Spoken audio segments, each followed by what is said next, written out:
জুলাই গণ অভ্যুত্থানে দিনাজপুরের মাটিতে একমাত্র শহীদ রবিউল ইসলাম রাহুল বেঁচে থাকলে অংশ নিতেন এবারের উচ্চ মাধ্যমিক পরীক্ষায়। তাকে হারানোর শোক এখনও কাটেনি পরিবারের।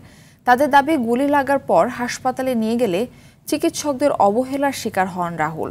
দিনাজপুর থেকে আনিস হোসেন দুলালের পাঠানো তথ্যচিত্রে বিস্তারিত জানাচ্ছেন আব্দুল হামিদ। উত্তাল জুলাই আন্দোলনে রংপুরে আবু সাইদ শহীদ হলে ফ্যাসিস্ট সরকারকে উৎখাত করতে আরও অনেকের মতো রাজপথে নামেন দিনাজপুরের রবিউল ইসলাম রাহুল। 4 জুলাই শহরের জজ আদালতের সামনে পুলিশের ছোড়া টিয়ার শেলে আঘাত পান তিনি।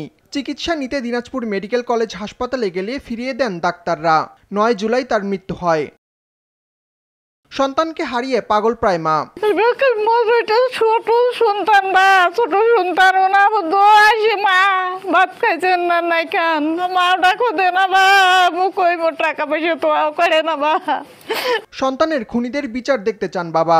ওই আবু সাইদের মারা যাওয়া শুনিয়া কথা না বাবা এই বাড়িতে বসে থাকা যাবে না, আমার মিছিলে যাইতেই হবে। 4টার দিক তখন ফোন আসলো, ফোন আসিয়া আমাকে মন্যজন ফোন করি বললো এরকম আপনার ছেলেকে গুলি করা হয়েছে। ফ্যাসিস্ট সরকারের বাম ডান হাত যেগুলো আছে সবগুলা যেন পুরাপুরি নিয়ন্ত্রণের কন্ট্রোলে নিয়ে এসে তাদের বিচার করা হয়।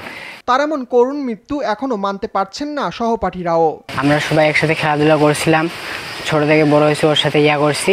আউটসাইড থেকে আমি যখন গোসল করাই ওর গোল সম্পূর্ণ শরীরটা জর্জরিত হয়ে গেছিল গুলি এতে।